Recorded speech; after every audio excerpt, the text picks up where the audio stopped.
right, I've got the 21 Sport here for you. I'm just going to do a quick walk around like I mentioned, point out any imperfections that there might be. Sorry, she's a little frosty. I just gave it a quick wash so you can see everything. This wheel looks good. There's no rash or anything like that on there. We do have 3M on the front portion of the vehicle here and on the mirrors and the headlights as well, just to protect everything from rock chips. Front of the car looks good. There's no big gouges, no scratches, anything like that anywhere here. And we got the 3M to protect it anyways. This wheel as well, you got no curb rash or anything like that. Going over to the side here. Looks pretty good. We do have one little minor thing right here, scratching. This wheel as well, and no curb rash. Coming over to the rear, you can hear the V8 at the back, sounds awesome.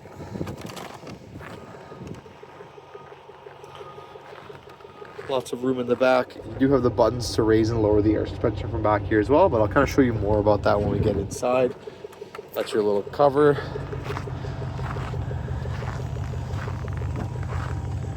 Great condition around this end as well. Nothing on this wheel, everything looks super clean. One little scuff right here, if you can see that. Car overall is in really good shape. There's a little, oh, that's just dirty. I lied, just dirty. Okay, coming inside. Apologies again, it's a little frosty. Like I said, I took it inside to wash it. Of course, all of a sudden, all the frost shows up. Interior is in really good condition. Ignore the flashing on the screen, that's just from the video. That won't actually happen when you're in the car. You've got the two tones of the Alcantara on the sides, as well as these little armrests. If you take the pressure off and twist this, you can adjust the height of the armrest to be wherever you want to be. It's pretty cool, nice little feature to have in the car. Rear seats, I don't actually know or think anybody's ever sat back here, but if you do have anybody that goes in the rear seats, these are pretty nice. Lots of room in here. You got your little cup holders, a little bit of storage. You also have the full sunroof as well. You do have a shade right here. This opens and closes. You can configure that to do whatever you want as well. So if you want it to stay closed, it can stay closed. If you want it to open when you get in the car, you can do that as well. There's something to note here. This little plastic looks like it's got a little scuffs on it. Just something to note, not like any damage or anything like that, but it is there. You do have the heads-up display as well. It's kind of hard to see, it'll just be on the windshield there.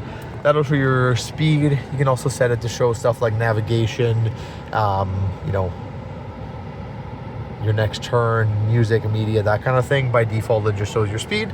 You do have a full digital gauge cluster as well, which you can configure to be a couple different things. So you can change what the info panel in the middle is. Right now it's set to off. We can set that to, let's say, having the map in the middle. Or we can change the whole layout itself to be, for example, a full map. So it's pretty cool. Once this menu goes away, it'll be a full map. You can kind of see that there. Nice feature to have. You can configure it, put 1 dial, 2 dials, whatever you like, really. You do have adaptive cruise control on this guy, so you set it. You can set the distance from the vehicle in front of you, and it'll, you know, speed up and slow down based on what's going on in front. You do have lane keep assist as well, and a heated steering wheel on this guy, which is nice when it's this cold. Keeps the hands nice and toasty. This is all your settings for the car. You can configure the screen from there. This little button is it's called a macro, so you can set it to do whatever you want. You can either configure it to do something with a long press and a short press. So let's say if you want a shortcut for changing your heated seats or making a call to somebody, you can set that to that button. Coming to the middle here, I'll go over the screens a little bit in a second here. We do have a couple things here. We've got your drive modes. You can adjust from here. There's comfort. Of course, there's all kinds of off-road modes. These things are ridiculously capable. Not that you're probably ever going to take it off-roading, but if you ever wanted to, you could. You could take it out in sand dunes. You could take it rock crawling. You can do pretty much whatever you want with this guy. If you push it in, it'll go into auto mode, and that'll just automatically select the terrain and drive from there. Comfort is what most people drive in. That's what most applications are cool with. There is a dynamic mode, which is like kind of the sporty mode, and then there is also the paddle shifters here if you do want to shift up and down while you're driving. You've got a low mode, which is basically if you want to be, you know, driving off-road, you got a gravel or something crazy going on, you want to set it to low, you can do that. These buttons are for the air suspension. So right now it's in normal height. You can raise and lower it depending on what you like. When you park, it'll automatically lower to access height, which is 2 inches lower. From normal, you can also go in off-road, which is 3 inches higher than normal height. So you can basically get a 3-inch lift at any time. You can drive in that boat up to 80 kilometers an hour, and it's fully adjustable. It's also super comfortable just because it's on air suspension. It feels like you're driving on like a cloud. In here, you've got your little glove box area. You got 2 buttons. This one here opens the top, like so you can access your plugins, memory card slot, that kind of stuff. There's a second button here that if you push opens up, and you've got a little fridge, which is super nice for the summer. Keeps your drinks cool, whatever else you want to put in there. Going onto the screens, pretty well normal stuff on here. I know it's kind of going to be hard to see on the video because it's probably flashing, but you've got all your normal stuff on here. You can plug in your car, do Android Auto, Apple CarPlay, all that kind of stuff, contacts. You've got your dynamic eye settings, which are basically customizable sports settings. So you can set exactly what things change when you put it in dynamic mode, so you can have it so everything stiffens up except the suspension, or maybe this, you don't want the steering to stiffen up, you can configure that completely through there. We do have heated and cooled seats on this guy. You just click these in and then you can change heated and cooled. So you can go in the summer, cool your butts, or in the winter, keep them warm. You do also have your climate.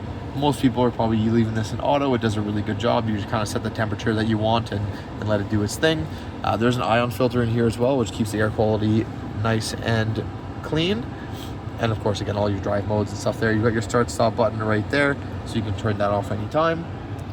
Other than that, most of the stuff in here is going to be regular car things. There's a bunch of little, minor features all over the place that are, to be discovered as you're driving along. But a couple glove boxes here.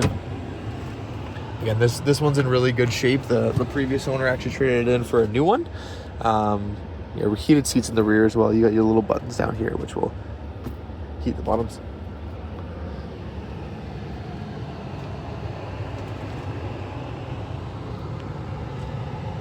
There you go.